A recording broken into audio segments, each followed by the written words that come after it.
पाठ 9 ताकतवर कौन? संकेत। इस पाठ को पढ़ाने से पूर्व छात्रों से सूर्य तथा पवन के विषय में भिन्न भिन्न प्रश्न करें। पवन का बल किस रूप में प्रकट होता है? छात्रों से पूछें। सूर्य का बल किस रूप में प्रकट होता है? ये भी छात्रों से पूछें। एक दिन पवन तथा सूर्य की भेंट हो गई।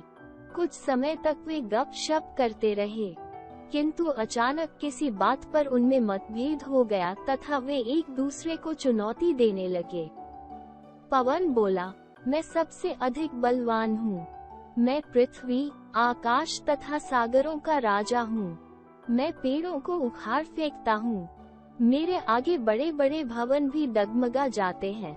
सूर्य पवन की बात को सहन न कर पाया। वो बोला, मैं संसार भर को प्रकाश देता हूँ। मैं बर्फ को पिघलाकर नदियों में बाढ़ ला सकता हूँ। मैं सागरों को सुखा सकता हूँ। मैं वनों को जलाकर राख कर सकता हूँ। दोनों ही क्रोध में थे। बात यहाँ तक आ गई कि वे अपनी अपनी शक्ति दिखाने के लिए तैयार हो गए। अचानक उन्हें एक मनुष्य दिखाई दिया जिसने एक कंबल ओढ़ रखा था। उसे देखते ही पवन बोला, जो इस मनुष्य को कंबल उतारने पर विवश कर देगा, वही अधिक बलवान माना जाएगा। पवन की चुनौती सुनकर सूर्य मन ही मन मुस्कुराया और बोला, मुझे स्वीकार है। फिर उसने पवन को अपनी शक्ति दिखाने के लिए कहा। पवन पहले तो मंद गति से चला, किंतु शीघ्र ही वो अपनी गति को तीव्र करने लगा।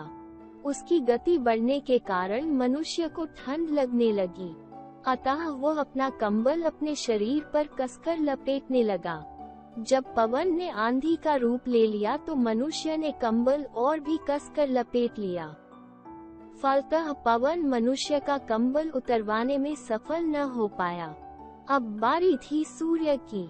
उसने धीरे धीरे चमकना आरंभ किया। मनुष्य अपना कंबल उतारकर धूप का आनंद लेने लगा।